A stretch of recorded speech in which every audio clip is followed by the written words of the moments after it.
جنوبی لبنان کی جو زمینی جنگ ہے اس سے یہ ایک اور ڈیولپمنٹ سامنے آئی ہے کہ وہاں سے اسرائیل کی جو 146ویں اور 98ویں جو کور ہیں ان کے جو فوجیوں کو وہاں سے انخلا کیا گیا، ان کو نکال دیا گیا ہے۔ اب صرف 36ویں اور 91ویں کور کے جو فوجی ہیں وہ جنوبی لبنان کے زمینی جنگ میں رہ گئے ہیں۔ رک کرتے ہیں فلسطین کی جانب، وہاں پر بھی اسرائیل کی فورسز کی جانب سے بڑے پیمانے پر کارروائیوں کا سلسلہ جاری ہے۔ آج جو کارروائیاں کی گئی ہیں اس میں صحافیوں سمیت کوئی 53 سے 3 صحافی اس میں شہید ہو گئے ہیں، اور 53 سے زائد صحافی جو عام شہری ہیں وہ شہید ہو چکے ہیں، جن میں بڑی تعداد جو ہے وہ خواتین اور بچوں کی ہے۔ اس کے ساتھ ہی شمالی غزہ میں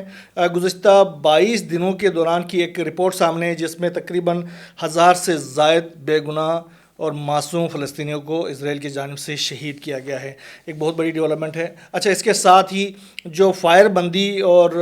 امن کے حوالے سے جو اقدامات کیے جا رہے ہیں دنیا کے مختلف ممالک کی جانب سے فلسطین کے اندر، اس حوالے سے مصر کے جو پریزیڈنٹ ہیں عبد الفتاح السیسی،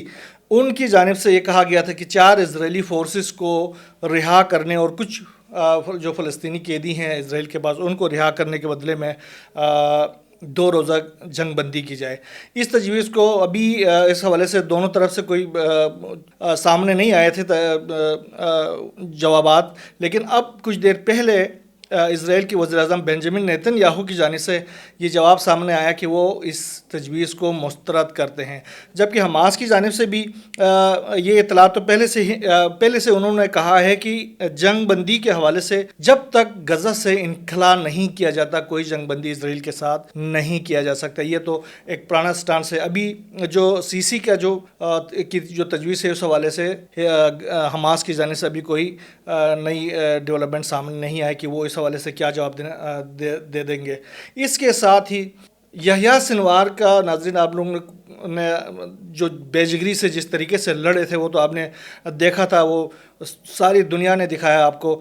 اب ایک اور یحییٰ سنوار اس محاذ سے سامنے آیا ہے جس نے تقریباً 10 گھنٹے تک اکیلے جو ہے وہ اسرائیل کی فورسز کو تگنے کا ناچ نچایا ہے۔ یہ کمانڈر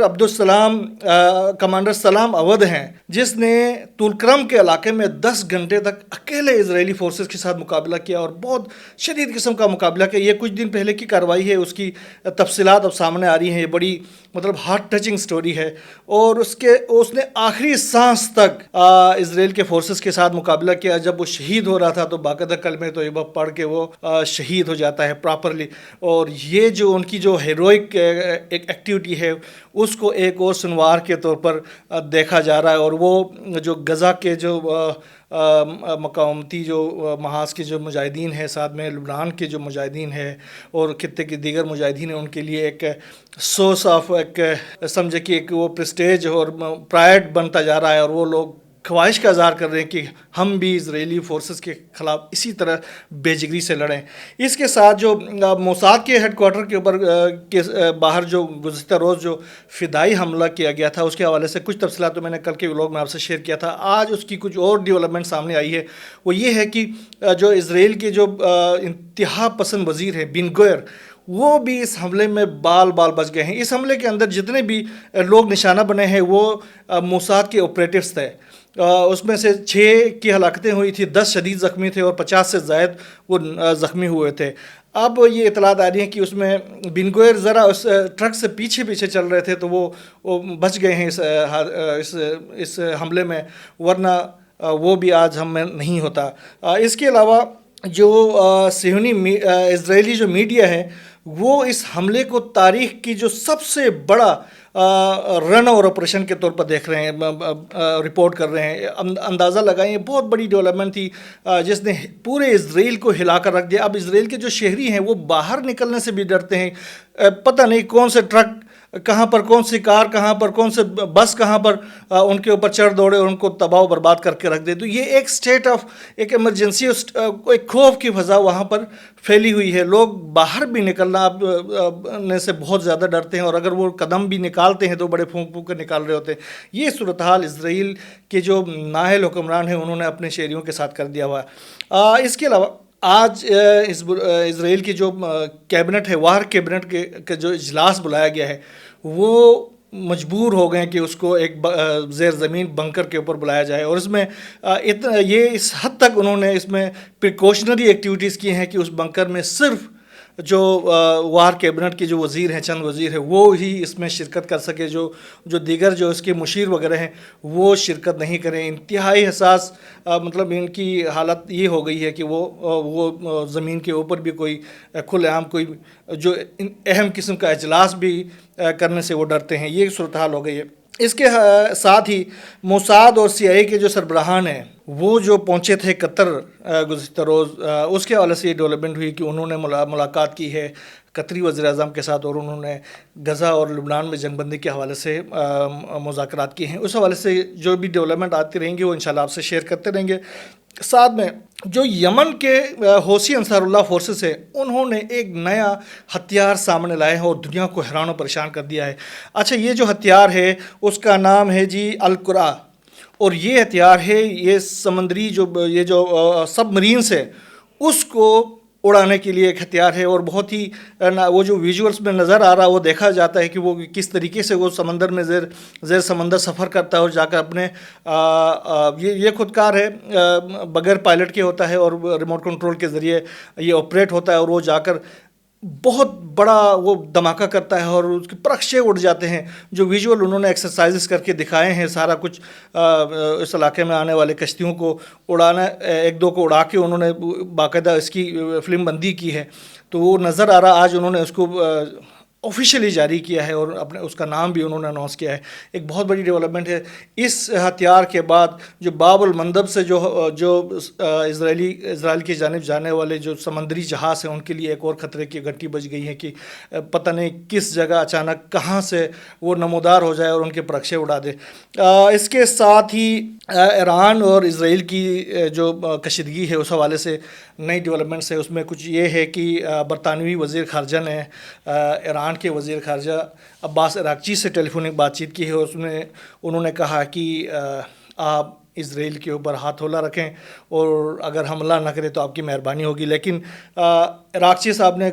بالکل واضح کر دیا ہے، انہوں نے کہا ہے کہ بین الاقوامی قوانین اور اقوام متحدہ کے چارٹر کے طے شدہ اصولوں کے مطابق اپنی علاقائی سالمیت اور قومی خود مختاری کے دفاع کے لیے اپنے قانونی حق کو استعمال کرنے سے کسی صورت دریغ نہیں کریں گے۔ اس کے ساتھ انہوں نے کہا کہ ہم اسرائیل کو سخت سے سخت جواب دینے کے لیے تمام دستیاب جو آلات ہیں، وسائل ہیں، ان کو استعمال کریں گے۔ اس سے آپ اندازہ لگا سکتے ہیں کہ یہ جو آپریشن وعدہ صادق 3 ہونے جا رہا ہے وہ کس قدر شدید ہونے جا رہا ہے اسرائیل کے اوپر، اور اسرائیل میں بہت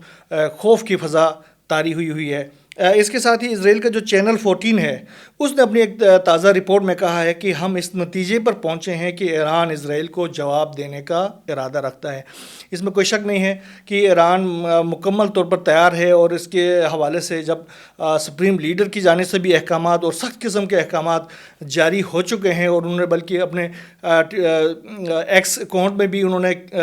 باقاعدہ عبرانی زبان میں لکھ دیا ہے کہ ان کے آگے کیا موٹیوز ہیں، تو اس سے آپ اندازہ لگا سکتے ہیں کہ ایران کا جو حملہ ہونے والا ہے وہ ایمیننٹ ہے، وہ اس میں کوئی آگے پیچھے نہیں ہو سکتا، وہ حملہ ہو کر رہے گا، لیکن ٹائم اور مقام کا جو تعین ہے وہ لوگ خود ہی وہ انہوں نے کہا کہ ہم خود کریں گے۔ اس کے ساتھ ہی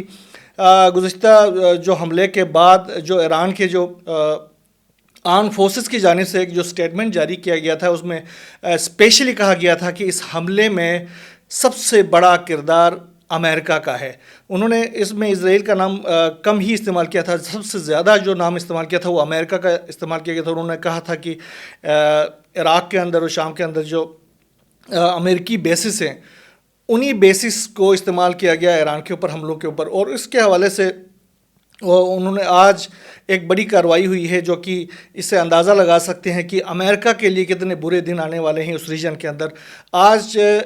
شام کا علاقہ ہے حمص، حمص میں ایک بہت بڑی کارروائی ہوئی ہے امریکی ایک بیس کے اوپر، جس میں بڑے پیمانے پر وہاں پر حملے کیے گئے ہیں، اور اس میں بہت زیادہ نقصانات کا سامنا کرنا پڑا ہے امریکی فورسز کو۔ وہاں سے امریکی فورسز کی جانی اور مالی دونوں نقصانات کی اطلاعات آ رہی ہیں، لیکن اس کی کلیئر معلومات جو ہے وہ واضح طور پر ابھی سامنے نہیں آ سکی ہیں۔ لیکن یہ جو حملے ہیں وہ بہت بڑے لیول کے ہیں، جس میں بڑے پیمانے پر وہاں پر دھماکوں کی آوازیں سنائی گئی ہیں۔ اس میں حشد الشعبی کا بھی نام آ رہا ہے کہ انہوں نے یہ جو کارروائی ہے وہ کیری آؤٹ کیا ہے۔ اس کے حوالے سے جو بھی تفصیلات سامنے آتے رہیں گے انشاءاللہ وہ آپ سے شیئر کریں گے۔ ایک اور بہت بڑی ڈیولپمنٹ جو دنیا میں بلاکوں کی جو سیاست شروع ہو گئی، اس حوالے سے ہم آپ سے شیئر کریں گے کہ چائنا میں پہنچی تھی یہ جرمنی کی وزیر خارجہ، لامحالہ وہاں پر مذاکرات کے لیے آئی ہوں گی خطے کی صورتحال کے حوالے سے۔ جس طریقے سے روس اور یوکرین کی لڑائی جاری ہے، اسی طرح چائنا اور تائیوان کے درمیان بھی کشیدگی ہے، ساتھ میں شمالی کوریا اور جنوبی کوریا کے درمیان کشیدگی جاری ہے۔ چائنا سی کے اندر ایک کشیدہ صورتحال ہے، ساتھ میں مڈل ایسٹ کی یہ جو کشیدہ صورتحال ہے، ان تمام صورتحال کے حوالے سے بات چیت کرنے کے لیے وہ وہاں پہنچی ہوئی تھی۔ لیکن جب وہ ایئرپورٹ پہ پہنچی ہیں چائنا کے، تو وہاں پر ان کو ریسیو کرنے کے لیے کوئی ایک بندہ بھی چائنیز حکام میں سے موجود نہیں تھا۔ وہ اپنے جہاز سے، اپنے طیارے سے نیچے اترتی ہیں اور اس کو آگے پیچھے ڈھونڈتی ہیں، دیکھتی ہیں اور پریشان ہوتی ہیں۔ وہ انتہائی ان کو ایک شرمندگی کا سامنا کرنا پڑتا کہ ان کو ریسیو کرنے کے لیے بڑی شخصیت ہوتی ہے، وزیر خارجہ کوئی عام آدمی نہیں ہوتا، لیکن چائنا کی جانب سے جس طریقے سے ان کو ویلکم کیا گیا ہے وہ بہت ہی انپریسیڈنٹڈ ہے۔ اس سے آپ اندازہ لگا سکتے ہیں چائنا ایک گو کہ ابھی تک یہ جو جنگوں کی سیاست میں نہیں رہا ہے، لیکن اب آپ اندازہ کر سکتے ہیں کہ چائنا ویسٹ کو، اسپیشلی امریکن الائز کو کس طریقے سے ٹریٹ کرنا شروع کیا ہے۔ اس سے آپ اندازہ لگا سکتے ہیں کہ جو بلاکس کی جو سیاست ہے وہ کتنی شدید ہوتی جا رہی ہے۔ یہ کچھ چیزیں ہیں اس حوالے سے، نئی ڈیولپمنٹس جو بھی اس خطے کے حوالے سے، دنیا کے حوالے سے، خاص کر مشرقی وسطیٰ کے حوالے سے سامنے آتی رہیں گے، وہ انشاءاللہ آپ سے شیئر کرتے رہیں گے۔ یہاں بس اتنا ہی، اللہ حافظ۔